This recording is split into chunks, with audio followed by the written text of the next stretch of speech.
ഇവിടെ ശുശ്രൂഷിക്കുന്ന കുടുംബം ഇന്ന് ദൈവത്തിനായി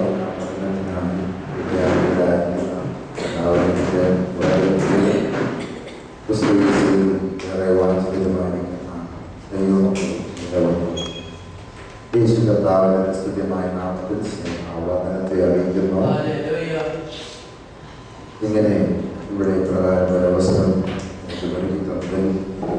സന്തോഷമുണ്ട്.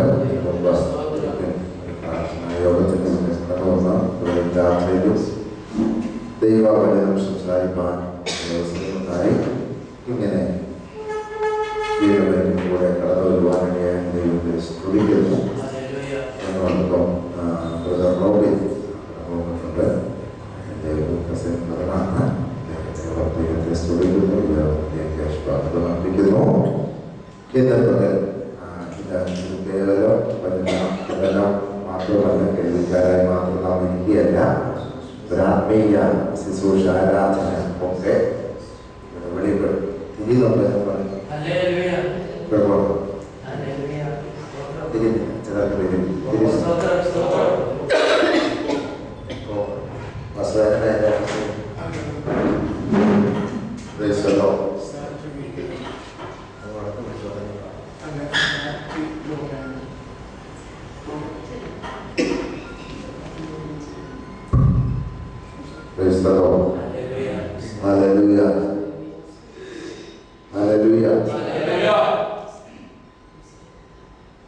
വളരെ പ്രതീക്ഷയോടെ നമുക്ക് ദൈവമായിരിക്കാം. ദൈവം നമ്മോട് സംസാരിക്കാൻ പോവുകയാണ്. നമ്മുടെ ഇന്നത്തെ ചിന്തയ്ക്ക് ഫലമായി 2:1 21 വാക്യം വേണ്ടി വായിക്കണം. 2:1 21 വാക്യം.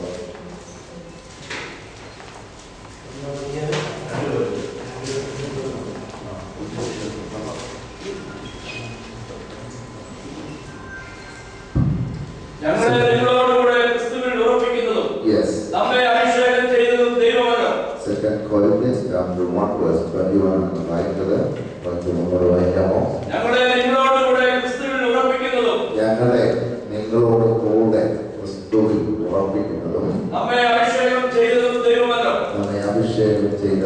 ദൈവമല്ലോ.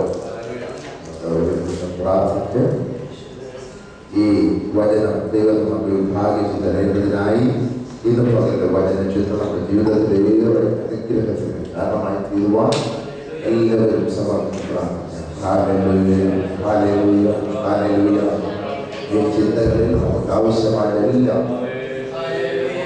ഇന്ന് പകൽ സ്വർഗ്ഗം നമുക്ക് തരേണ്ടതിനാണ് പ്രാർത്ഥനയോടെ ആയിരിക്കാൻ. ഞങ്ങളുടെ അന്നുള്ള ദൈവമേ, സ്വർഗീയ പിതാവേ, അങ്ങ് ഈ ഭൂമിയിലായിരുന്നപ്പോൾ പച്ചപ്പുല്ലിൽ പതിയായി ജനത്തെ ഇരുത്തി വേദോളം വിളമ്പിക്കൊടുത്തത് ഞങ്ങൾ അറിയുന്നു. അങ്ങയുടെ കാലത്തിലിരുന്ന് വചനം പഠിച്ചത് ഞങ്ങൾ അറിയുന്നു. ഈ പകൽക്കാലം അങ്ങയുടെ തൃത്താനിലേക്ക് ഞങ്ങൾ കടന്നുവരികയാണ്. സ്വർഗ്ഗം ഞങ്ങളോട് സംസാരിക്കണമേ. വചനത്തിന്റെ പൊരുൾ തിരിച്ചിരിക്കുമ്പോൾ ഞങ്ങളുടെ ജീവിതത്തിൽ വലിയ ആനന്ദത്തിന് വിടുതലിന് കാരണമാക്കി സ്വർഗ്ഗമോട് ചേർക്കുവാനാണ് പ്രാർത്ഥിക്കുന്നു. പ്രാർത്ഥന കേൾക്കുന്നതിനായി സ്തോത്രം. യേശു കർത്താവിന്റെ മഹത്വമുള്ള നാമത്തിൽ തന്നെ ആമേൻ. ഞങ്ങളെ നിങ്ങളോടുകൂടെ ബാക്കി നമ്മൾ വായിക്കാം. സ്തോത്രം.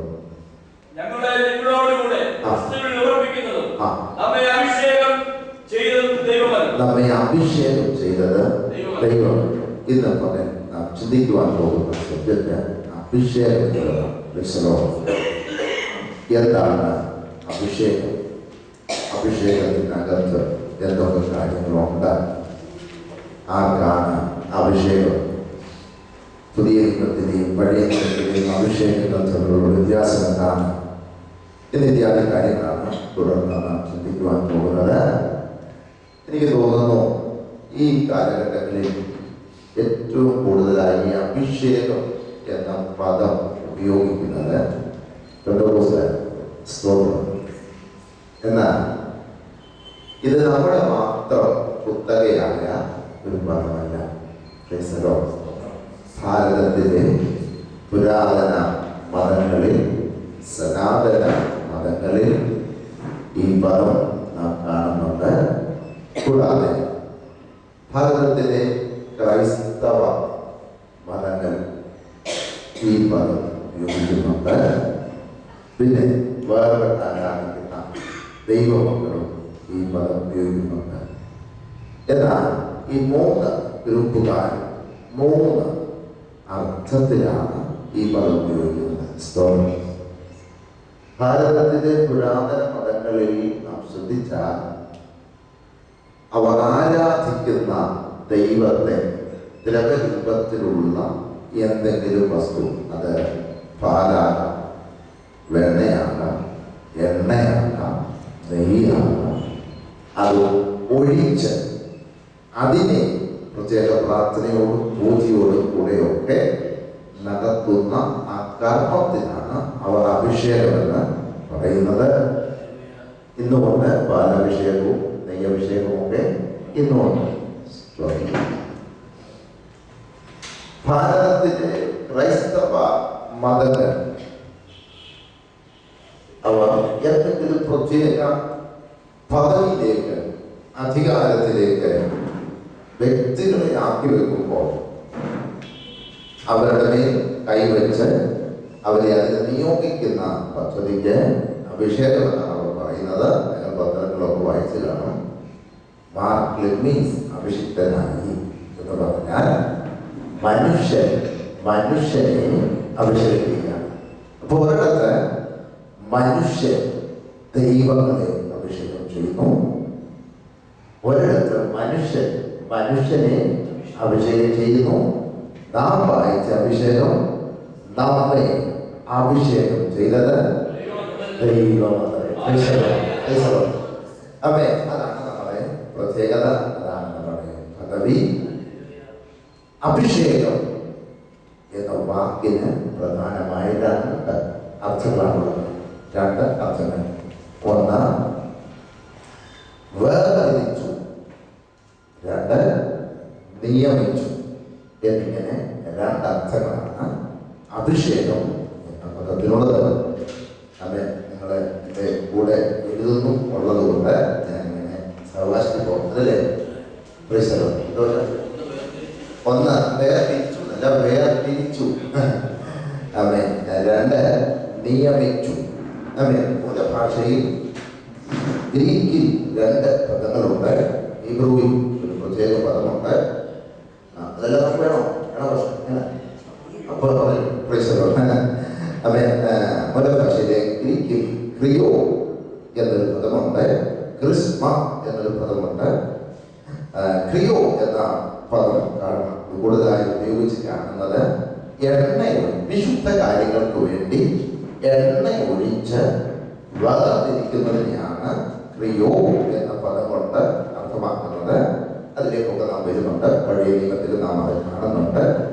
ക്രിസ്മ എന്ന വാക്കിന്റെ അർത്ഥം അഭിഷേകം എന്നാണ്. എന്ന് പറഞ്ഞാൽ set apart for a holy purpose or a divine purpose എന്നാണ്. ദൈവികമോ വിശുദ്ധമോ ആയ എന്തെങ്കിലും കാര്യങ്ങൾക്ക് വേണ്ടി നിയമിച്ച് വേർതിരിക്കുന്നതിനെയാണ് അഭിഷേകം എന്ന് പറയുന്നത്. സ്വന്തം പലപ്പോഴും നമ്മൾ ചിന്തിക്കുന്നത്, നിവാസ പറയുന്നത് രക്ഷിക്കപ്പെട്ടു, മാനസാന്തരപ്പെട്ടു, സ്നാനപ്പെട്ടു, പിന്നെ സ്വല്പം അന്യഭാഷയൊക്കെ പറയുന്നെങ്കിൽ അതിനല്ല അഭിഷേകം എന്ന് നമ്മൾ പലപ്പോഴും പറയാറുള്ളത്. സ്തോത്രം. എന്നാൽ അതുമായിട്ടൊരു ബന്ധമില്ല. അതിലേക്ക് ഞാൻ വരുന്നുണ്ട്. അപ്പോൾ അഭിഷേകം എന്ന പദത്തിന് നിയമിച്ചു, വേർതിരിച്ചു എന്നിത്യാദി അർത്ഥങ്ങളാണുള്ളത്. അങ്ങനെയാകുമ്പോൾ വ്യക്തികൾക്ക് അല്ലെങ്കിൽ മനുഷ്യർക്ക് മാത്രമായിരുന്നില്ല അഭിഷേകം. പുറപ്പാട് പുസ്തകത്തിലേക്ക് വാക്യം വായിപ്പിക്കുന്നുണ്ടല്ലോ അല്ലേ? ആമേൻ. പുറപ്പാട് പുസ്തകത്തിലേക്ക് നാം വരുമ്പോൾ സമാഗമന കൂടാരത്തിലെ എല്ലാ ഉപകരണങ്ങളെയും അഭിഷേകപ്പെടുത്തുന്നത്. പുറപ്പാട് പുസ്തകം 30-ാം അധ്യായം അതിന്റെ 22 മുതൽ 33 വരെയുള്ള വാക്യങ്ങൾ ആരെങ്കിലും വായിക്കും.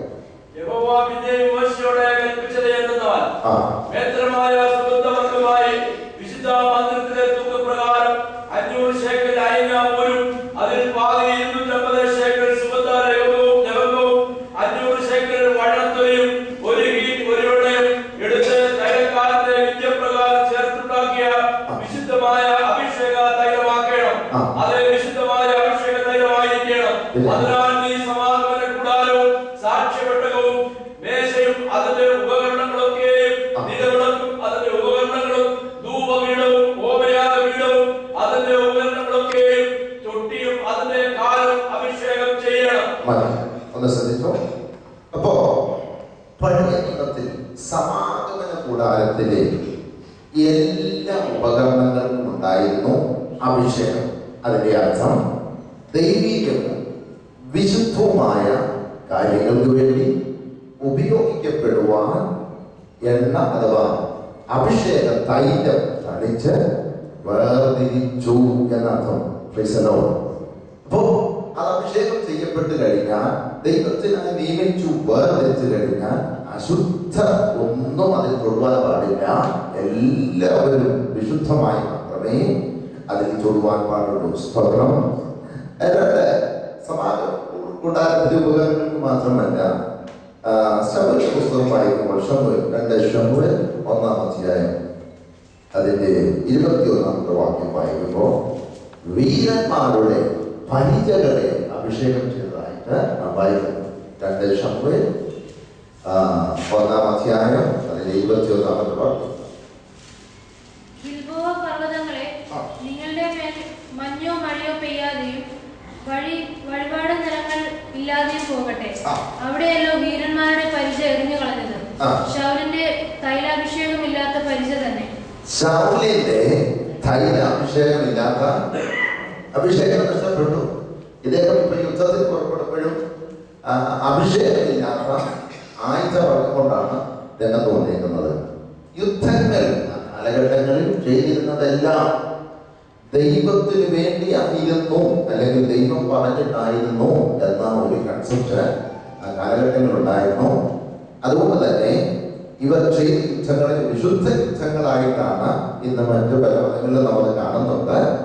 അപ്പോ വ്യക്തികൾക്ക് മാത്രമല്ല, ഉപകരണങ്ങൾക്ക്, വസ്തുക്കൾക്ക് അഭിഷേകം ഉണ്ടായിരുന്നു. സ്തോത്രം. ഇനി യാക്കോബിന്റെ ചരിത്രം പഠിക്കുമ്പോൾ യാക്കോബ് കല്ലിന്റെ മേൽ എണ്ണ ഒഴിച്ചതിനെ കുറിച്ച് നാം വായിക്കുന്നുണ്ട്. ആ ഭാഗം ഉൽപ്പത്തി പുസ്തകം 28-ാം അധ്യായം അതിന്റെ 18-ാമത്തെ വാക്യം വായിക്കുന്നു. ഇതാ ഞാൻ നിന്നോട് കൂടെയുണ്ട്, നീ പോകുന്നിടത്തൊക്കെയും നിന്നെ കാത്ത് ഈ രാജ്യത്തേക്ക് നിന്നെ മടക്കി വരുത്തും.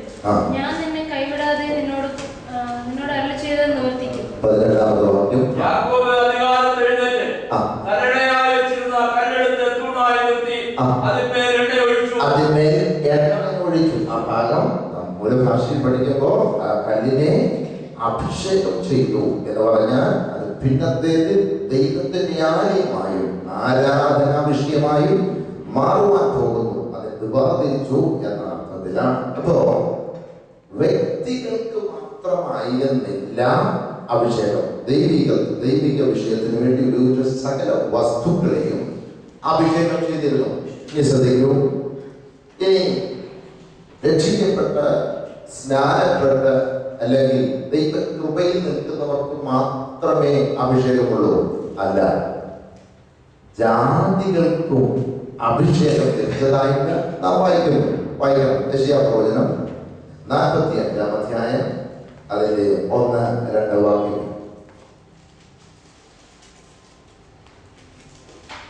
യെശയ്യാപ്രവചനം 45-ാം അധ്യായം 1-2 വാക്യം. യഹോവ തന്റെ അഭിഷിക്തനായ പൗലോസിനോട് ഇപ്രകാരം അരുളിച്ചെയ്യുന്നു, അവൻ ജാതികളെ കീഴടക്കി രാജാക്കന്മാരുടെ അരക്കച്ചകൾ അഴിക്കേണ്ടതിനും കഥകൾ അവന് തുറന്നിരിക്കേണ്ടതിനും പാമ്പിലും അടയാതിരിക്കേണ്ടതിനും ഞാൻ അവന്റെ വലമേ പിടിച്ചിരിക്കുന്നു. യഹോവ തന്റെ അഭിഷിക്തനായ കോരേശാണ്. ആരാണ് കോരേശ്? ആമേൻ. കോരേശ് എന്ന് പറയുന്ന മനുഷ്യൻ രക്ഷിക്കപ്പെട്ടയാളല്ല, സ്നാനപ്പെട്ടയാളല്ല, അന്യഭാഷ പറയുന്നയാളല്ല, പരിചയത്തിയാളല്ല. സ്തോത്രം. അദ്ദേഹം ഒരു പേർഷ്യൻ ചക്രവർത്തിയാണ്. ആമേൻ. ഇദ്ദേഹം ജനിക്കുന്നതിന് 175 പല വർഷങ്ങൾക്ക് മുമ്പ് പ്രവചനാത്മാവിൽ ദൈവം പ്രവാചകനായ യെശയ്യാവിനെ കൊണ്ട് പറയിപ്പിച്ചു, കോരേശ് എന്റെ അഭിഷിക്തനാണ്. എന്താണ് കോരേശിന് ലഭിച്ച നിയമനം? എന്താണ് കോരേശിന് എന്തിനു വേണ്ടിയാണ് ദൈവം വേർതിരിച്ചത്? നമുക്കറിയാം, ദൈവജനമായ ഇസ്രായേലിനെ ബാബേലിൽ 70 വർഷം അവർ പ്രവാസികളായിട്ട് പോയി. അവിടെ പ്രവാസത്തിലായിരിക്കുമ്പോൾ ജനത്തെ അവിടെ നിന്ന് വിടുവിച്ചു കൊണ്ടുവന്ന് അവർക്ക് ആരാധന പുനഃസ്ഥാപിക്കുകയും ആലയം യഥാസ്ഥാനത്താക്കി കൊടുക്കുകയും ചെയ്യുവാൻ ദൈവത്താൽ നിയമനം ലഭിച്ചു. അതുകൊണ്ടാണ് കോരേശിനെ അവനെന്റെ അഭിഷിക്തനാണ് എന്ന് പറയുവാൻ കാരണമായി തീർന്നത്. സ്തോത്രം. ഒന്ന് ശ്രദ്ധിക്കുന്നുണ്ടോ നിങ്ങൾ ഈ ഭാഗം? ആമേൻ. ഒരു വ്യക്തി ജനിക്കുന്നതിന് മുമ്പേ, ജാതീയനായ മനുഷ്യൻ ഭൂമിയിലേക്ക് ജനിക്കുന്നതിന് മുമ്പേ ദൈവം അവനെ വേർതിരിച്ചു, നിയമിച്ചു. അങ്ങനെയാണെങ്കിൽ അവന്റെ രക്തത്താൽ വീണ്ടും ജനനം പ്രാപിച്ച നിങ്ങളെ കുറിച്ച് എത്ര ശ്രേഷ്ഠമായ പദ്ധതി ദൈവത്തിനുണ്ട്.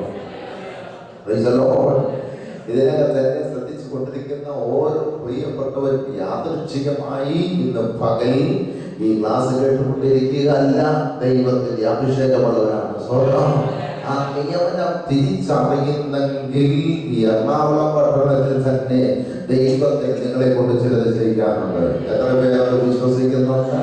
ഹല്ലേലൂയ. അപ്പോ ഈ ക്ലാസ് കേട്ടുകൊണ്ടിരിക്കുമ്പോൾ നിങ്ങളുടെ അകത്തും ഒരു കത്തലുണ്ടാകട്ടെ. എന്റെ പേരുള്ള നിയമനം എന്താണ്? സ്തോത്രം. എന്നെ എന്തിനായിട്ടാണ് വേർതിരിച്ചിരിക്കുന്നത് അതൊന്ന് വെളിപ്പെടുത്തണമെന്ന് പറഞ്ഞാൽ ദൈവം അതങ്ങനെ ചെയ്യാൻ പോവുകയാണ്. സ്തോത്രം. അപ്പൊ ശ്രദ്ധിക്കൂ, വസ്തുക്കൾക്ക് അഭിഷേകമുണ്ട്. ആമേൻ. രക്ഷിക്കപ്പെടാത്തവരെയും ദൈവം ചെയ്യുന്നുണ്ട്, അഭിഷേകത്താൽ നിറയ്ക്കുന്നുണ്ട്. പുതിയ നിയമത്തിന്റെ അഭിഷേകം അതല്ല. സ്തോത്രം. Price the Lord. അപ്പോ ഈ അഭിഷേകം എന്ന് പറയുമ്പോൾ നമ്മൾ ചിന്തിക്കുന്നത് രക്ഷിക്കപ്പെട്ട സ്ഥാനപ്പെട്ട ഭാഷ പറയുന്നത് അത് മാത്രമാണ് അഭിഷേകം അല്ല. അമ്മേ, വസ്തുക്കൾക്കും വ്യക്തികൾക്കുമൊക്കെ ദൈവം അഭിഷേകം കൊടുത്തിട്ടുണ്ട്. എന്നാൽ പെന്തക്കോസ്തുകാരായ നമ്മൾക്ക് ഒരു തട്ടുകേട് പറ്റിയിട്ടുണ്ട്. Price the Lord. അവര് ഈ അഭിഷേകവും ആത്മസ്നാനവും കൂട്ടിക്കുഴച്ച് പഠിച്ചു വെച്ചിട്ടുണ്ട്. സ്വന്തം അഭിഷേകവും ആത്മസ്നാനവും. ഈ ആത്മസ്നാനവും അഭിഷേകവും ഒന്നല്ല, രണ്ടും രണ്ടാണ്. സ്തോത്രം. ആമേൻ. എന്തിനാണ് സഭയെ ആത്മസ്നാനത്തിലേക്ക് ദൈവം നടത്തിയത്? ആ ഭാഗം വ്യക്തമായി മനസ്സിലായെങ്കിൽ മാത്രമേ നമ്മുടെ അഭിഷേകം എന്താണെന്ന് നമുക്ക് മനസ്സിലാകത്തുള്ളൂ. സ്തോത്രം. എന്തിനായിരുന്നു ആത്മസ്നാനം? പെന്തക്കോസ്ത് നാളിൽ നമുക്കറിയാം, പെന്തക്കോസ്തിലാണ് നമ്മൾ പഠിക്കുന്നത്. പെന്തക്കോസ്ത് നാളിൽ പരിശുദ്ധാത്മാവ് നമ്മുടെ മേൽ വന്നു. ആമേൻ. വളരെ ശക്തിയോടെ ദൈവം അവിടെ ഉപയോഗിച്ചതായി നാം വായിക്കുന്നുണ്ട്. ആത്മസ്നാനം 3 കാര്യങ്ങൾക്കാണെങ്കിൽ അഭിഷേകത്തിനകത്ത് 5 കാര്യങ്ങളുണ്ട്. സ്തോത്രം. Price the Lord. ആത്മസ്നാനം എന്തിനായിരുന്നു? ഒന്നാമത്തെ കാര്യം വായിക്കണം. നമ്പർ 1 കൊരിന്ത്യർ 12-ാം അധ്യായം അതിന്റെ 13-ാമത്തെ വാക്യം. 1 കൊരിന്ത്യർ 12:13. യഹൂദരോ യവനന്മാരോ ദാസന്മാരോ സ്വതന്ത്രരോ നാം എല്ലാവരും ഏക ശരീരമാകുമാറ് ഒരേ ആത്മാവിൽ സ്നാനമേറ്റും എല്ലാവരും ഒരേ ആത്മാവിനെ പാനം ചെയ്തുമിരിക്കുന്നു. ആമേൻ. യഹൂദന്മാരോ യവനന്മാരോ ദാസന്മാരോ സ്വതന്ത്രന്മാരോ എന്ന വ്യത്യാസമില്ലാതെ ഏക ശരീരമാകുവാണ് ഒരേ ആത്മാവിൽ നാം സ്നാനമേറ്റു. അപ്പോ ആത്മസ്നാനത്തിലേക്ക് സഭയെ നയിച്ചതിന്റെ ഉദ്ദേശം സഭയെ ഒന്നാക്കുക എന്നുള്ളതായിരുന്നു. സ്വതന്ത്രം ഒറ്റ ബോഡിയാക്കുക, ഒറ്റ ശരീരമാക്കുക എന്നതാണ് ആത്മസ്നാനത്തിലൂടെ ദൈവം സഭയെ കൊണ്ട് ഉദ്ദേശിക്കുന്നത്. സ്തോത്രം. സഭയ്ക്കകത്ത് ആരൊക്കെയുണ്ട്? ഈ വാക്യത്തിൽ തന്നെ നമുക്ക് വായിക്കാം. യഹൂദന്മാരുണ്ട്, യവനന്മാരുണ്ട്, ദാസന്മാരുണ്ട്, സ്വതന്ത്രന്മാരുണ്ട്. സ്തോത്രം. എന്നാൽ ആത്മസ്നാനത്തിലേക്ക് നയിക്കപ്പെട്ട് കഴിഞ്ഞാൽ ഈ യഹൂദനെന്നോ സ്വതന്ത്രനെന്നോ ദാസനെന്നോ വ്യത്യാസം വരുവാൻ പാടില്ല. ആമേൻ. നാം എല്ലാവരും ഒരു ശരീരമാണ്. എത്ര പേർ സ്വതന്ത്രം പറയും? Hallelujah, price the Lord. ഇന്ന് സഭകളിൽ ഇങ്ങനെയുള്ള വ്യത്യാസങ്ങളൊക്കെ ഉണ്ട്. എന്നാൽ ആത്മസ്നാനത്തിലേക്ക് നയിക്കപ്പെട്ട് കഴിഞ്ഞാൽ ഈ വ്യത്യാസങ്ങൾ പാടില്ല എന്ന് ഖണ്ഡിതമായി നമ്മളെ പഠിപ്പിക്കുകയാണ്. Price the Lord. ഒരു പക്ഷേ ഇവിടെയും വ്യത്യസ്ത മതത്തിൽപ്പെട്ടവരും വ്യത്യസ്ത ജാതിയിൽ നിന്ന് വന്നവരും വ്യത്യസ്ത വിദ്യാഭ്യാസ യോഗ്യതകളുള്ളവരും ഒക്കെ ആമേൻ രക്ഷിക്കപ്പെട്ട യേശു വിശ്വസിച്ച് സ്നാനപ്പെട്ട സഭയ്ക്കകത്ത് വന്നു. Price the Lord. എന്നാൽ നമ്മളെ ആത്മസ്നാനത്തിലേക്ക് നയിക്കപ്പെട്ട് കഴിഞ്ഞാൽ പിന്നെ ഒരു വ്യത്യാസത്തിനും സഭയ്ക്കകത്ത് സ്ഥാനമില്ല. Price the Lord. നാം എല്ലാവരും ഏക ശരീരമാകുമാറ് ഒരേ ആത്മാവിൽ സ്നാനമേറ്റു. അപ്പം ആത്മസ്നാനത്തിലേക്ക് നമ്മളെ കൊണ്ടുവന്നത് നമ്മളെ ഒന്നിപ്പിക്കാനാണ്. എത്ര പേർക്ക് മനസ്സിലായി? Price the Lord. ലോകത്തിലെ ജനങ്ങൾ എത്ര ശ്രമിച്ചാലും അവർക്ക് കഴിയാത്ത ഒന്നാണ് പരിശുദ്ധാത്മ സ്നാനത്തിലൂടെ സഭയ്ക്ക് കഴിയുന്നത്. ആമേൻ. നമ്മുടെ കേരളത്തിലെ കാര്യം തന്നെ പറഞ്ഞാൽ ഇവിടുത്തെ പ്രബലമായ രണ്ട് സാമുദായിക സംഘടനകളാണ് SNDPയും NSSഉം. നമുക്കറിയാം. അപ്പോ ഇവര് ഇങ്ങനെ പറയും, ഞങ്ങളെല്ലാവരും കൂടെ ഒന്നാകാൻ പോവാം. ആമേൻ. ചങ്ങനാശ്ശേരി പറയും, ഞങ്ങളെല്ലാം കൂടെ ഒന്നാകാൻ പോവാം. 2 ആഴ്ച കഴിയുന്നതിന് മുമ്പേ ആലപ്പുഴയിൽ പറയും, ഞങ്ങൾ അവിടെ പോയാൽ അവിടെ വേറെ പോലും ഇല്ല. കാര്യം എന്താണെന്നറിയാമോ? അവരെ ഒന്നാക്കാൻ കഴിയുന്ന ഒരു ഘടകം അവനില്ല. Praise the Lord. ആമേൻ.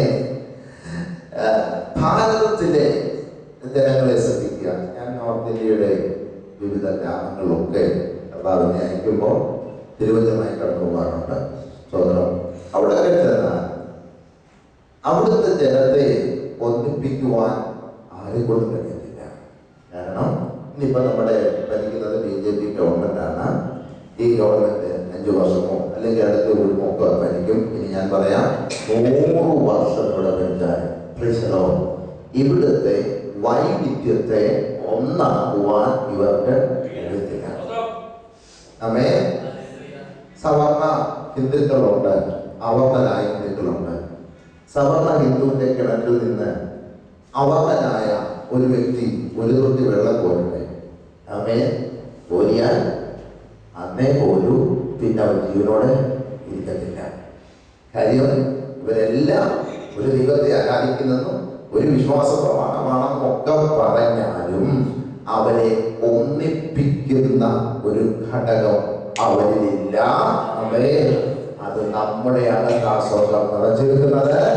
അതിനെയാണ് ആത്മസ്നാനം എന്ന് പറയുന്നത്. സ്തോത്രം. എന്നാൽ നിങ്ങൾ ലോക പെന്തക്കോസ്റ്റ് കോൺഫറൻസിലേക്ക് നോക്കാൻ. സ്തോത്രം. അവരെ യൂറോപ്യന്മാരും ആഫ്രിക്കക്കാരും ഏഷ്യക്കാരും മംഗോളിയരും അമേ എന്ന് വേണ്ട വിവിധ നിറത്തിലും ഇനത്തിലും പെട്ടവരെല്ലാവരും കൂടെ ഒരു മേശയ്ക്ക് ചുറ്റും ഇരുന്ന് ആഹാരം കഴിക്കുകയും ഒരു പായിലിരുന്ന് ദൈവത്തെ ആരാധിക്കുകയും ചെയ്യുന്നതിന്റെ കാരണം അവരെ ഒന്നിപ്പിക്കുന്ന ഒന്ന് അവരെ അകത്തും പുറത്തും ദൈവം തന്നു. സ്വന്തം ഇന്ന് പകൽക്കാലം ഇവിടെ ശ്രദ്ധിക്കുന്ന ഓരോ പ്രിയപ്പെട്ട ആത്മാവിൽ വിളിച്ചു പറയാം, അവൻ ആഗോള ക്രൈസ്തവ സഭയുടെ എറണാകുളത്തിന്റെ ഭാഗമായി തീരുവാൻ നമുക്ക് പദവി ലഭിച്ചത് നമ്മളെ ഒന്നിപ്പിക്കുന്ന ഒരു ആത്മസാന്നിധ്യം നമ്മളെ അകത്തു വന്നു എന്നുള്ളതാണ്. സ്വന്തം. ഹല്ലേലൂയ.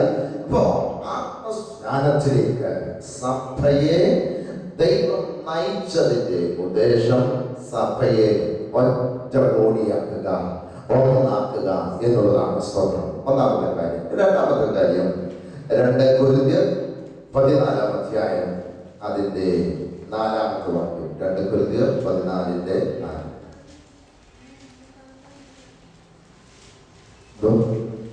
1 കൊരിന്ത്യർ 14:4.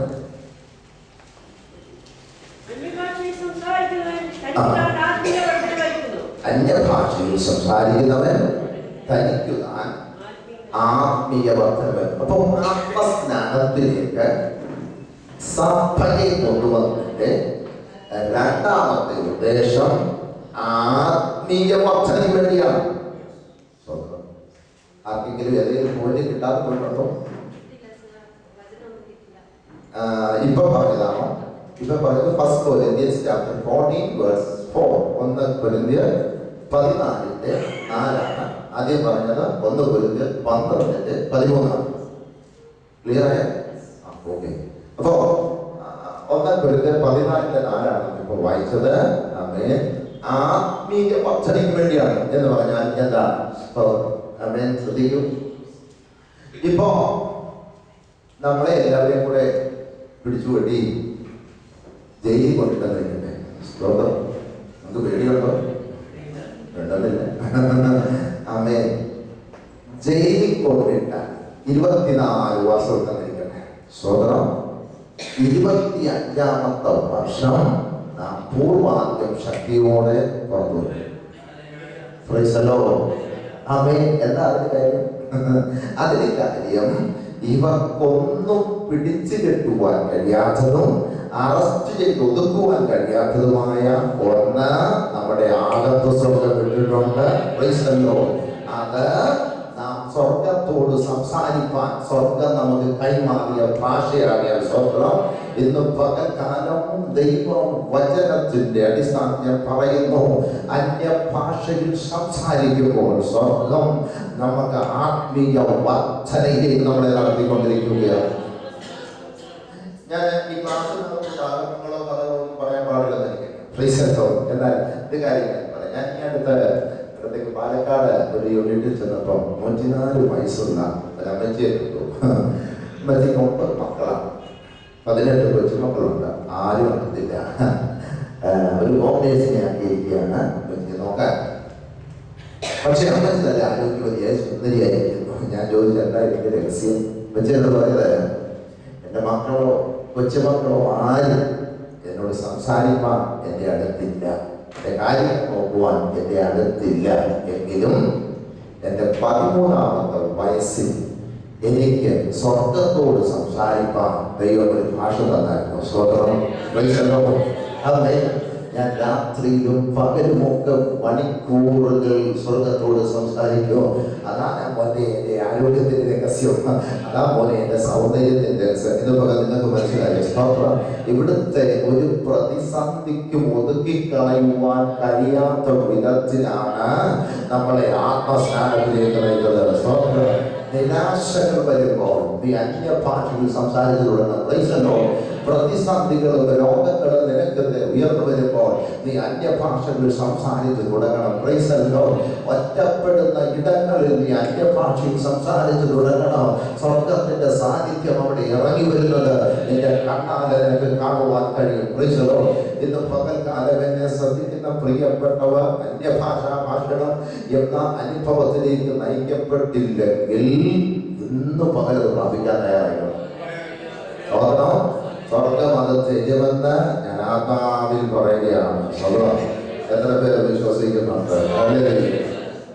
ഭാഷ എന്നുള്ള വിഷയമല്ല ഇന്ന് പകൽ എൻ്റെ പഠന വിഷയം എന്നതുകൊണ്ട് ഞാൻ ആ ഭാഗത്തോട്ട് കൂടുതലായിട്ട് നൽകുന്നില്ല. അന്യഭാഷ സംസാരിക്കുന്നവൻ ആത്മീയ വർദ്ധന വരുത്തുന്നു. ആമേൻ. അന്യഭാഷ സംസാരിക്കുന്നവൻ സ്വർഗത്തോട് മർമ്മങ്ങളെ സംസാരിക്കുന്നു. ആരും അത് ചെയ്യുന്നില്ല, ഗ്രഹിക്കുന്നില്ല. സ്തോത്രം. ആമേൻ. 2 3 പേർ സംസാരിക്കട്ടെ, അല്ലാത്തൊരു മിണ്ടാതിരിക്കട്ടെ എന്നൊക്കെ പറഞ്ഞ സാധനം അതല്ല.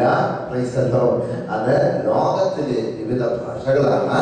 അതിന് വ്യാഖ്യാനി ഇല്ലെങ്കിൽ ഒത്തിരി പേര് കിടന്ന് പറയേണ്ടെന്നാണ് പറഞ്ഞത്. സ്വർഗം എന്നാൽ സ്വർഗത്തിലെ ഭാഷ ആർക്കും വ്യാഖ്യാനിക്കുവാൻ ഒക്കത്തില്ല.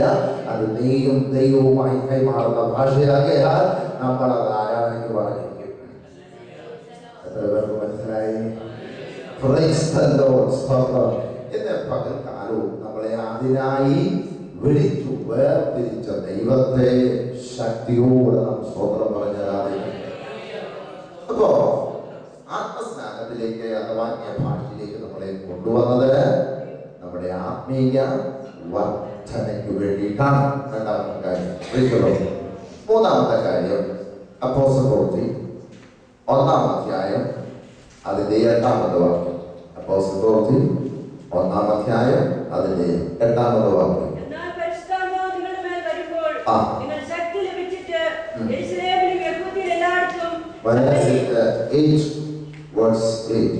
Chapter 1 verse അതല്ലേ വായിക്കും.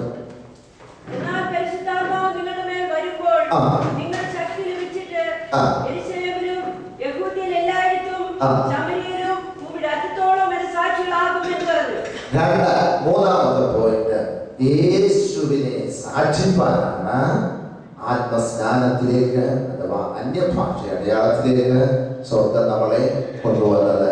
ആമേൻ. നിങ്ങൾ ശ്രദ്ധിക്കും, ക്രിസ്തു ശിഷ്യന്മാരെ ശ്രദ്ധിച്ച് ഈ ആത്മസ്നാനത്തിലേക്ക് അവർ നയിക്കപ്പെടുന്നതിന് മുമ്പ് അവരുടെ അകത്ത് ധൈര്യമില്ലായിരുന്നു. ക്രിസ്തുവിനെ സാക്ഷിപ്പാൻ ഒരു പെപ്പച്ച റോസിനോട് പറഞ്ഞു, ഇവരും ആ കൂട്ടത്തിലുള്ളതാണെന്ന് പറഞ്ഞപ്പോ പത്രോസ് പറഞ്ഞെന്നറിയുമോ, അങ്ങനെ ഒരാളെ ഞാൻ അറിയുന്ന പോലുമില്ല. ആണയിട്ട് പ്രാചി അവിടെ നിന്ന് തലയൂരാനുള്ള ശ്രമമാണ് നടത്തിയത്.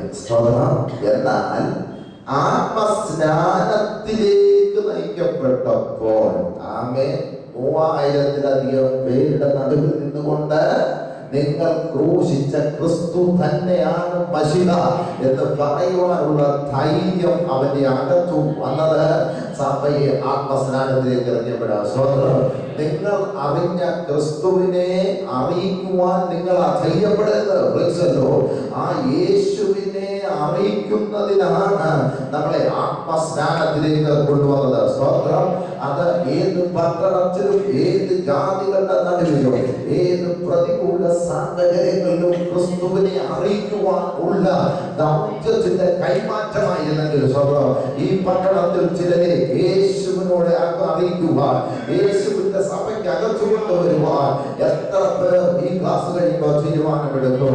കേവലം അന്യഭാഷ പറഞ്ഞ് സഭാ ഹോളിനകത്ത് നമ്മുടെ സമയം ചെലവഴിക്കുകയല്ല. അതിലേക്ക് നമ്മളെ കൊണ്ടുവന്നത് ചിലരെ യേശുവിലേക്ക് നടത്തുവാനാണ്. ക്രിസ്തുശിഷ്യന്മാരുടെ അന്ത്യമൊക്കെ നിങ്ങൾ ശ്രദ്ധിച്ച അവർ ക്രിസ്തുവിനോടൊപ്പം ആയിരുന്ന സമയത്തെക്കാട്ടിൽ ആത്മസ്നാനത്തിലേക്ക് അവർ നയിക്കപ്പെട്ട് കഴിഞ്ഞപ്പോൾ അസാധാരണമായ ധൈര്യം അവരുടെ അകത്ത് വെളിപ്പെട്ടത് നമുക്ക് കാണാൻ സാധിക്കും. ഈ പുസ്തകത്തിൽ നാം ശിഷ്യന്മാരുടെ അന്ത്യം ശ്രദ്ധിച്ചാൽ രണ്ടുപേരെ കുറിച്ചാണ് പ്രധാനമായും പറഞ്ഞിരിക്കുന്നത്. യാക്കോബിന്റെ അന്ത്യം, യാക്കോബിനെ വാളുകൊണ്ട് കൊന്നു എന്ന് നാം വായിക്കുന്നുണ്ട്. പിന്നെ യൂദാ പോയി കെട്ടിയാണ് യൂദായെ മാറ്റി തന്ന.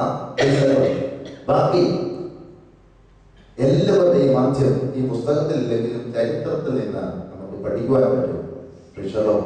ക്രിസ്തുവിന്റെ ഒന്നാമത്തെ ശിഷ്യനായിരുന്നു ആര്? പത്രോസ് ആണെന്ന് അഭിപ്രായമുണ്ടായിരുന്നു. ഒരാളെ ഉള്ളൂ ഇവിടെ പറഞ്ഞു വിടാതിരിക്കാം. ഒത്തിരി വൻപൻ പുള്ളികൾ സഭയ്ക്കകത്തുണ്ടെന്നില്ല, പറഞ്ഞത് സമ്മതിക്കാത്തവർ സഭയ്ക്കകത്ത് എന്തോ സ്തേഫാനോസ് ആണെന്നൊരു അഭിപ്രായമുണ്ട്. അവൻ ഞാൻ നിങ്ങളെ കുഴക്കുന്നില്ല. പത്രോസിനെ യേശുവിന്റെ അടുക്കൽ കൊണ്ടുവന്ന അന്ത്രയോസ് അല്ലേ? അർത്ഥമൊന്നുമില്ലല്ലോ. സ്വന്തം അപ്പൊ ഒന്നാമത്തെ ശിഷ്യനല്ല അന്ത്രയോസ്. യേശു കർത്താവിനെ യോഹന്നാൻ സ്നാപകൻ പരിചയപ്പെട്ടു. യോഹന്നാൻ അവസാന ഭാഗത്തിൽ വീട്ടിൽ വായിച്ചാൽ മതി. മത്തായി സുവിശേഷത്തിൽ ശിഷ്യന്മാർ ലിസ്റ്റ് എഴുതുമ്പം ആദ്യം പത്രോസിന്റെ പേര് എഴുതിയിട്ടുണ്ട്. സ്വതന്ത്രം അതുകൊണ്ട് എല്ലാവരും ഒന്നാമത്തെ ശിഷ്യൻ പത്രോസാണെന്ന് പറയും. നിങ്ങളെ ഞാൻ ചുമതലിക്കുന്നില്ല. എന്നാൽ സംഗതി അങ്ങനല്ല. പത്രോസിനെ കൊണ്ടുവന്നത് അന്ത്രയോസാണ്. സ്വതന്ത്രം. യോഹന്നാൻ പറഞ്ഞു, ദേ ലോകത്തിന്റെ പാപത്തെ ചുമക്കുന്ന ദൈവത്തിന്റെ കുഞ്ഞാണ്. അപ്പൊ ഈ ശബ്ദം കേട്ടപ്പോൾ കേട്ടിരുന്ന അന്ത്രയോസ് ക്രിസ്തുവിനെ അനുഗമിക്കാനായിട്ട് തീരുമാനിക്കുകയാണ്. യോഹന്നാന്റെ 3 പരിചയപ്പെടുത്തലുകൾ എപ്പോഴും ഞാൻ ഏത് വേദിയിലും പറയുന്ന സ്വതന്ത്രം. ഒന്നാമത്തെ പരിചയപ്പെടുത്തലുണ്ട്, ലോകത്തിന്റെ പാപത്തെ ചുമക്കുന്ന ദൈവത്തിന്റെ കുഞ്ഞാണ്. അത് യഹൂദന് മനസ്സിലാകുന്ന പരിചയപ്പെടുത്തലാണ്. ആണ്ടിലാണ്ടിൽ യഹൂദന്റെ പാപത്തിന്റെ പരിഹാരത്തിനായി ആലയത്തിന്റെ മുമ്പിൽ കൊണ്ടുവന്ന് ഒരു കുഞ്ഞാടിന്റെ തലയിലോട് കൈവച്ചിട്ട് പറയും, കണ്ടോ യഹൂദന്റെ മുഴുവൻ പാപത്തെ ചുമക്കുന്ന ദൈവത്തിന്റെ കുഞ്ഞാണ്. അങ്ങനെ കേട്ട് കേട്ട് തലപ്പിച്ച് കാതുകളിൽ വ്യത്യസ്തമായ ഒരു ശബ്ദം വന്നു വീണു. ഇത് യഹൂദന്റെ പാപത്തെ ചുമക്കുന്ന ദൈവത്തിന്റെ കുഞ്ഞാടല്ല, ലോകത്തിന്റെ പാപത്തെ ചുമക്കുന്ന ദൈവത്തിന്റെ കുഞ്ഞാണ്. രണ്ടാമത്തെ പരിചയപ്പെടുത്തൽ ഇങ്ങനെയാണ്, എന്റെ പിന്നാലെ ഒരുവൻ വരുന്നു, അവന്റെ ചെരുപ്പിന്റെ വാറടിപ്പാൻ ഞാൻ യോഗ്യനല്ല.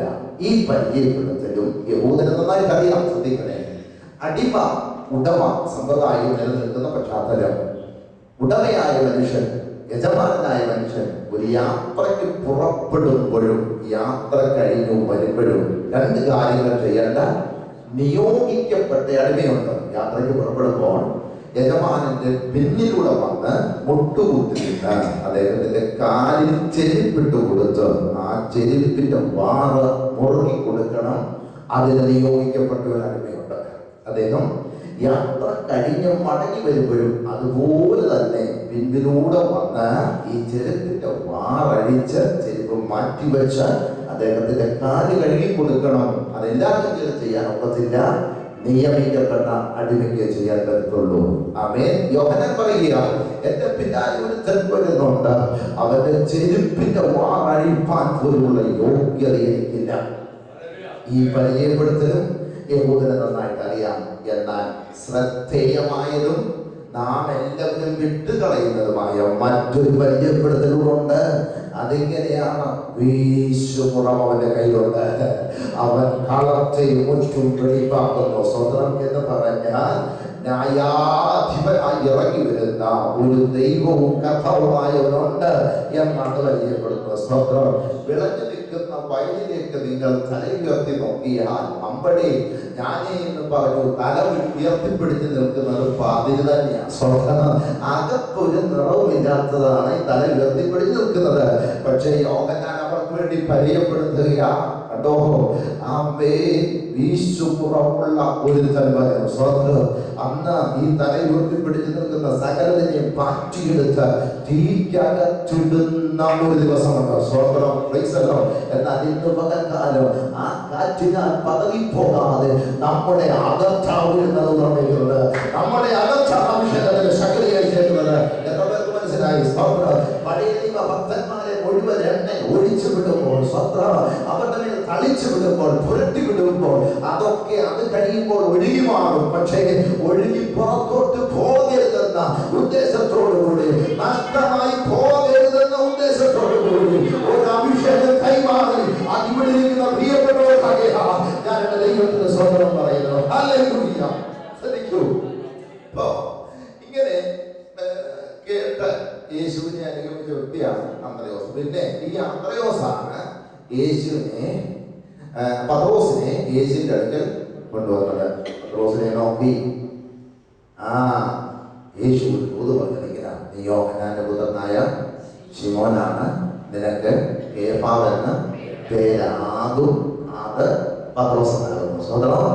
പത്രോസിനെ നോക്കി ആദ്യം യേശു പറഞ്ഞ ദൂതാണെന്ന്. സ്തോത്രം. നീ യോഹന്നാന്റെ പുത്രനായ ശിമോനാണ്. നമ്മുടെ വിഷയപ്പെട്ടാലേ ഞാൻ പോകുന്നത്, ഭാരപ്പെട്ട എനിക്ക് വരും. നീ യോഹന്നാന്റെ പുത്രനായ ശിമോനാണ്, എനിക്ക് കേഫാവെന്ന് പേരാകും. കേഫാവായില്ല, അത് പത്രോസ് എന്നാകുന്നു. പത്രോസ് ആയില്ല, കേഫാവായില്ല. ശിമോൻ എന്ന വാക്കിന്റെ അർത്ഥം എന്തോ? ഞാങ്ങണയാണ്, ഞാങ്ങണ. ആമേൻ. അപ്പൊ യേശുവിന്റെ അടുത്ത് വന്നപ്പോ ഇങ്ങനെ ആളും കൂടെ നോക്കിയിട്ട് പറഞ്ഞു, ഇപ്പൊ നീ ഞാങ്ങണയാണ് എന്ന് പറഞ്ഞാൽ തോടുകളുടെയും ആറിന്റെയും ജലാശയങ്ങളുടെയും ഒക്കെ തീരത്ത് കാണുന്ന ഒരു കൊച്ചു ചെടിയാണ് ഞാങ്ങണ. ഇത് വെള്ളം എങ്ങോട്ട് ഒഴിഞ്ഞാലും അങ്ങോട്ട് വളഞ്ഞു പോകും, കാറ്റ് എങ്ങോട്ട് അടിച്ചാലും അത് എന്ത് ചെയ്യും? അങ്ങോട്ട് തലകുത്തി പോകും എന്ന് പറഞ്ഞാൽ പ്രതിസന്ധികളുടെ നേരെ, പ്രതികൂലങ്ങളുടെ നേരെ നിൽക്കുവാൻ കഴിയാത്തവൻ, അശക്തൻ എന്നൊക്കെയാണ് പത്രോസിനെ നോക്കിയപ്പോൾ യേശുവിന് മനസ്സിലായത്. സ്തോത്രം. എന്നിട്ട് യേശു ഒരു ദൂത് പറഞ്ഞു, അതിങ്ങനെയാ, നീ ഇപ്പോൾ ഞാനെയാണ്, പക്ഷെ നീ ഒരു പാറക്കഷണമായി മാറുന്ന ദിവസമുണ്ട്. സ്തോത്രം. അന്ന് ഒരു കാറ്റിനെ നിന്നെ ചലിപ്പിക്കാൻ ഒക്കത്തില്ല, ഒരു ഒഴുക്കിനെ നിന്നെ ചലിപ്പിക്കാൻ ഒക്കത്തില്ല. നിന്നെ വെച്ച് ചില പണികൾ ഞാൻ ചെയ്യും. സ്തോത്രം. ഞാൻ നിങ്ങളുമൊക്കെ യേശുവിലേക്ക് വന്നപ്പം ബലമില്ലാത്തവരും അശക്തരുമൊക്കെ ആയിരുന്നെങ്കിലും അവന്റെ അഭിഷേകത്തിന്റെ ശക്തിയാൽ ഒരു പ്രതികൂലങ്ങൾക്ക് തകർക്കുവാൻ കഴിയാത്ത, ഒരു പ്രതിസന്ധികൾക്ക് ഉടച്ചു കളയുവാൻ കഴിയാത്ത ഒരു പാറയാക്കി നമ്മളെ മാറ്റിയതോർത്ത് ഇന്ന് പകൽക്കാലം എത്ര പേർക്ക് ദൈവത്തിന്റെ സ്തോത്രം പറയാൻ പറ്റും? ആമേൻ. നേരെ ക്രിസ്തുവിലേക്ക് നയിച്ച ഈ അന്ത്രയോസിന്റെ അന്ത്യത്തെ കുറിച്ച് പറയാനാ ഞാൻ ഈ വട്ടം ചുറ്റി വരുന്നത്. സ്തോത്രം. എങ്ങനെയായിരുന്നു അന്ത്രയോസിന്റെ അന്ത്യം? റോമിലെ അഖായയിൽ പത്രാസ് എന്ന് പറയുന്ന സ്ഥലത്ത് ഈ അന്ത്രയോസിനെ പരസ്യമായി ക്രൂശിക്കുകയായിരുന്നു. ക്രൂശിനോട് ചേർത്ത് ഒരു വഴിയോരത്ത് തന്നെ ബന്ധിക്കുമ്പോൾ ഈ ക്രൂശീകരണം കാണുവാൻ ഒത്തിരി ആളുകൾ അടുത്തുകൂടി. തന്നെ ക്രൂശിക്കുന്നവർ തന്റെ മുഖത്തടിക്കുന്നു, കണ്ണത്ത് കുത്തുന്നു, മുഷ്ടി ചുരുട്ടി തന്റെ ശരീരഭാഗങ്ങളൊക്കെ ഇടിക്കുന്നു. പക്ഷേ ഈ പീഡ ചെയ്യുന്നവരെ ഒന്നും അന്ത്രയോസ് ശ്രദ്ധിക്കുന്നില്ല. അമ്മേ, ആ സമയത്ത് ആ കൂടി വന്ന ജനത്തോട് യേശുവിനെ കുറിച്ച് പ്രസംഗിച്ചു കൊണ്ടിരുന്നു. ആ ചരിത്രം അവസാനിക്കുന്നത് ഇങ്ങനെയാണ്. യേശു എന്ന് പറഞ്ഞുകൊണ്ടാണ് തന്റെ അവസ്ഥാന ശ്വാസം എടുത്തുവിട്ടത്. എന്ന് പറഞ്ഞാൽ അന്ത്രയോസിനോട് ചോദിക്കുന്നു, അല്ലയോ അന്ത്രയോസേ, നിന്നെ അടിക്കുമ്പോഴും മുറ്റു ചുരുട്ടി ഇടിക്കുമ്പോഴും നിന്റെ മുഖത്ത് തുപ്പുമ്പോഴും നിന്നെ ക്രൂശിനോട് ചേർത്ത് ബന്ധിക്കുമ്പോഴും യേശുവിനെ പ്രസംഗിക്കുവാൻ, അല്ലയോ സഹോദര, നിനക്ക് എവിടുന്നാണ് ധൈര്യം ലഭിച്ചതെന്ന് ചോദിച്ചാൽ അവൻ പറയും, മർക്കോസിന്റെ മാളിക മുറിക്കകത്തു വെച്ച് എന്റെ ആകത്തും പകർന്ന ഒരു ആത്മാവിന്റെ ശക്തിയുണ്ട്. അത് എന്റെ യേശുവിനെ സാക്ഷിക്കുവാനുള്ള ശക്തിയാണ്. ആമേൻ, ആമേൻ, ആമേൻ. അന്യഭാഷ പറയുന്ന സകല പ്രിയപ്പെട്ടവരും ഇന്ന് പകൽ തിരിച്ചറിഞ്ഞോണം, യേശുവിനെ സാക്ഷിക്കുന്നതിനാണ് നമ്മളെ ആത്മസ്നാനത്തിലേക്ക് നടത്തിയത്.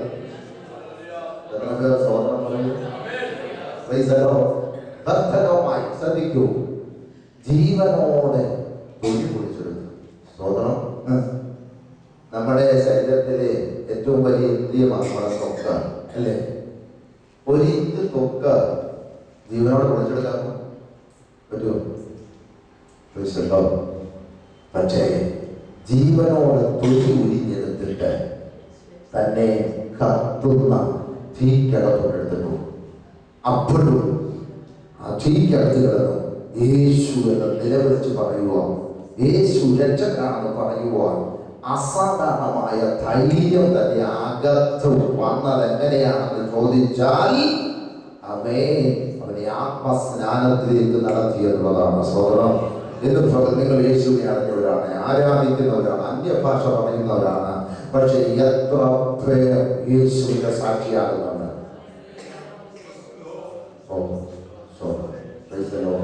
എത്ര പേരുടെ കൂടെ ഇതിന്റെ ക്ലാസ്സാണെന്ന് എനിക്കറിയാം. പക്ഷേ അവൻ നമുക്ക് വേണ്ടി വില മുടക്കിയത് എന്താണെന്ന് അറിഞ്ഞാൽ അവന്റെ സാക്ഷിയായി തീരും.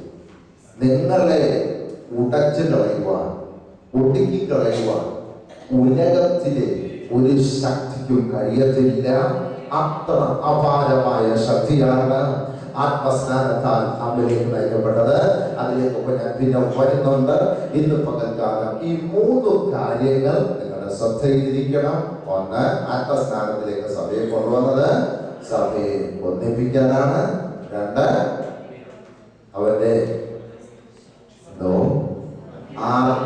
പ്രാർത്ഥനയ്ക്കാണ്. 3 അവരുടെ സാക്ഷികൾ ആകുവാനാണ്. സ്തോത്രം.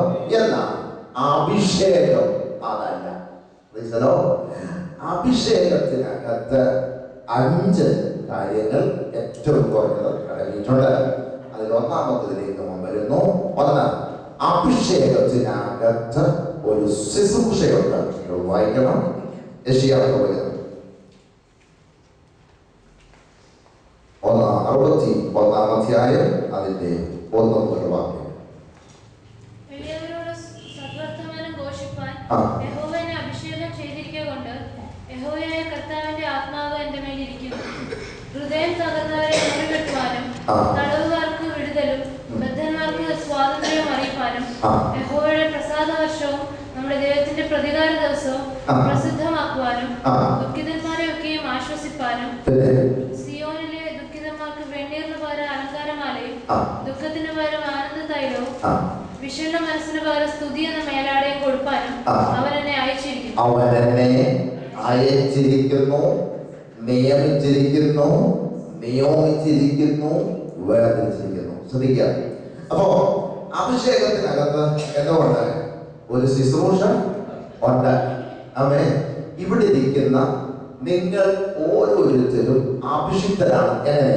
യേശു ക്രിസ്തുവിനാൽ ഞാൻ നിങ്ങളും അഭിഷിക്തരാണ്. അങ്ങനാണെങ്കിൽ ഇവിടെ ഇരിക്കുന്ന ഓരോ പ്രിയപ്പെട്ടവർക്കും ഒരു ശുശ്രൂഷയുണ്ട്.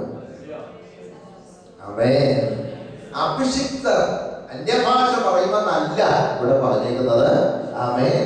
നിയോഗിക്കപ്പെട്ട, നിർദ്ദേശിച്ച, ആക്കി വെച്ച ഒരു ശുശ്രൂഷ നിങ്ങൾക്ക് ദൈവം ലഭിച്ചിട്ടുണ്ട്.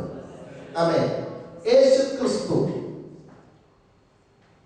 നമ്മുടെ ഈ അഭിഷേകം, അഭിഷിക്തൻ എന്നൊക്കെയുള്ള പദങ്ങൾ പഠിക്കുമ്പോൾ അതിന് ഏറ്റവും നല്ല മാതൃക നമ്മുടെ കർത്താവ് തന്നെയാണ്. സ്വതന്ത്രം.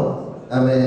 നമുക്കറിയാം ക്രിസ്തു, മെഷിഹ എന്നൊക്കെ പറയുമ്പോൾ അതിന്റെ അർത്ഥം തന്നെ അഭിഷിക്തൻ എന്നാണ്. സ്തോത്രം. ആമേൻ. അപ്പോ യേശു ക്രിസ്തു ഈ ഭൂമിയിലേക്ക് ജനിക്കുന്നതിന് 750 വർഷങ്ങൾക്ക് മുമ്പ് പ്രവാചകനായ യെശയ്യാവ് തന്നിൽ നിയമിക്കപ്പെട്ടിരിക്കുന്ന അഭിഷേകത്തിന്റെ പ്രത്യേകത അല്ലെങ്കിൽ നിയമനം എന്തായിരുന്നു എന്നാണ് അവിടെ വായിക്കുന്നത്. ആമേൻ. ക്രിസ്തു എന്ന ഗ്രീക്ക് ഭാഷയിലും മെഷിഹ എന്ന എബ്രായ ഭാഷയിലുമുള്ള വാക്കിന്റെ അർത്ഥം അഭിഷിക്തൻ എന്ന് തന്നെയാണ്. സ്വർഗം. ഇവിടെ ഒന്നാമത്തെ നിയമനം എന്തായിരുന്നു? ശുശ്രൂഷ. യേശുവിന്റെ ഒന്നാമത്തെ ശുശ്രൂഷ എന്തായിരുന്നു? ഒന്ന് വായിച്ചാട്ടെ. 61:1.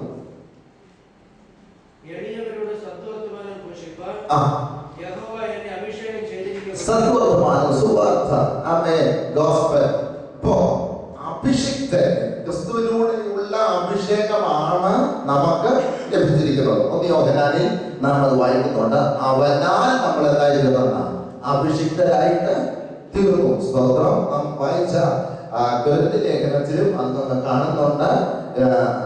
നമ്മെ അഭിഷേകം ചെയ്തത് ദൈവമാണ്. സ്തോത്രം. അങ്ങനെയാണെങ്കിൽ അഭിഷിക്തന്റെ ഒന്നാമത്തെ ഡ്യൂട്ടി അഥവാ ഉത്തരവാദിത്വം, അവന്റെ മിനിസ്ട്രി എന്ന് പറയുന്നത് സുവിശേഷം അറിയിക്കണം. എത്ര പേരുണ്ട് മുതൽക്കാലം എന്നോട് ശ്രദ്ധിക്കുന്നുണ്ടോ? അമ്മേ. സ്തോത്രം. നമ്മളെല്ലാവരും ചിന്തിച്ചിരുന്നത് അഭിഷേകം എന്ന് പറഞ്ഞാൽ എന്തായിരുന്നു? നിങ്ങളുടെ കൺസെപ്റ്റ് എന്തായിരുന്നു? അന്യഭാഷയൊക്കെ എന്ത് ചെയ്യണം? നമ്മൾ ചോദിക്കുന്ന ഒരു ചോദ്യമുണ്ട്. അഭിഷേകം പ്രാപിച്ചതാണോ? സ്തോത്രം. അമ്മേ. നമ്മുടെ ചോദ്യത്തിന്റെ അർത്ഥം ഇത്രയേ ഉള്ളൂ. അന്യഭാഷ പറയുന്നുണ്ടോ? സ്തോത്രം. എന്നാൽ ഇന്ന് പകൽ നിങ്ങൾ ശ്രദ്ധിച്ചോണം. അഭിഷിക്തന് ഒരു ശുശ്രൂഷയുണ്ട്. ക്രിസ്തുവിന്റെ അഭിഷേകമാണ് പുതിയ നിയമ സഭയ്ക്കുള്ളത്. അങ്ങനെയാണെങ്കിൽ ക്രിസ്തുവിന് ലഭിച്ച അഭിഷേകം എന്ന് പറയുന്നത് സുവിശേഷം അറിയിക്കുവാനുള്ളതാണ്. സ്തോത്രം. ആ ദൗത്യമാണ് നമുക്ക് അവസാന കമ്മീഷനായിട്ട് ലഭിച്ചിരിക്കുന്നത്. മത്തായി സുവിശേഷം 28 നിങ്ങൾ പോകുമ്പോൾ സ്വർഗ്ഗരാജ്യം സമീപിച്ചിരിക്കുന്നു എന്ന് ഘോഷിപ്പിൻ. ആമേൻ. അതിലേക്ക് നമുക്ക് ശ്രദ്ധിക്കുക. അപ്പം സുവിശേഷം അറിയിക്കുക എന്നൊരു ദൗത്യമുള്ളത് it is not an option, it is must. Praise the Lord. ആമേൻ. ദൈവസഭയ്ക്കകത്ത് അവന്റെ രക്തത്താൽ വീണ്ടും ജനനം പ്രാപിച്ച് വിശ്വാസത്തിലേക്ക് വന്നിരിക്കുന്ന നിങ്ങൾ ഓരോരുത്തരും ആവശ്യത്തിലാണെങ്കിൽ നിങ്ങൾ എന്ത് ചെയ്തിരിക്കണം? സുവിശേഷം അറിയിച്ചിരിക്കണം. ഈ എത്ര പേര് സുവിശേഷം അറിയിക്കുന്നു? നിങ്ങൾ ജോലി ചെയ്യുന്ന നിങ്ങളുടെ സ്ഥാപനങ്ങളിൽ കൂടെ പഠിക്കുന്ന അങ്ങനെയുള്ള നിങ്ങളായിരിക്കുന്ന ഏത് മേഖലയിലും ആയിരിക്കുന്ന പ്രിയപ്പെട്ടോട് ഞാൻ ചോദിക്കുന്നു, നിങ്ങൾ അഭിഷിക്തരാണെങ്കിൽ നിങ്ങൾ ഏൽപ്പിച്ചിരിക്കുന്ന ഡ്യൂട്ടി ചെയ്യുന്നുണ്ടോ? ചെയ്യണം എന്ന് പറയുന്നത് ചെയ്യാതിരിക്കുന്നത്